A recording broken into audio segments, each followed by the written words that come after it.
Hello everyone, আসসালামু আলাইকুম। Welcome করছি আমার আরও একটি নতুন ভিডিও দেখার জন্য। এখানে সকাল সকাল আমার ছেলে তার দাদুর সাথে বের হয়ে গিয়েছে। তারপর সোজা চলে এলাম দুপুরের রান্নাতে তেমন কিছু না, মাস্ট কিছু রান্না আছে যেটা প্রত্যেক দিনই করতে হয়, এই জন্য আর সব কিছু ভিডিও করা হয় না। এখানে আমি ছোট ছোট পুঁটি মাছ ভেজে নিচ্ছি। এই রকম মাছ ভাজা খেতে কিন্তু ভালোই লাগে, আমার কাছে ভালো লাগে, কার কাছে কেমন লাগে জানি না।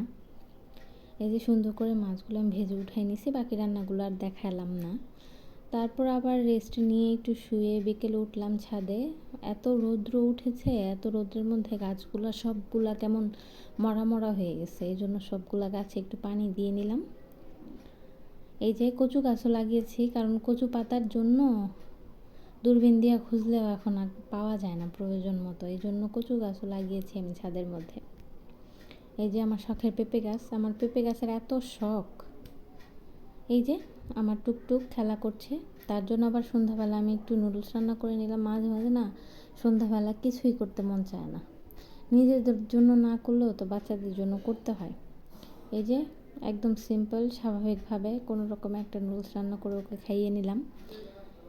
যেই দিন এই গ্রোসারিস আইটেমগুলো আনা হয় ওই দিন মাথাটা পুরো গরম হয়ে যায়, এগুলো গুছাইতে গুছাইতে সব কিছু গুছায় রাখতে হয় পুরো মাসের জন্য। টুকটাক সব কিছু বাজার এখানে গ্রসারিস আইটেম আনা হয়েছে প্রয়োজনীয়, আবার লাগলে পরে কিছু প্রয়োজন পড়লে আনা হবে।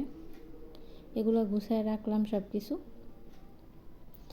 রাখার পরে আমার শ্বশুর বাবা রাতে খুব সুন্দর কিছু ফ্রেশ তরকারি নিয়ে আসছে।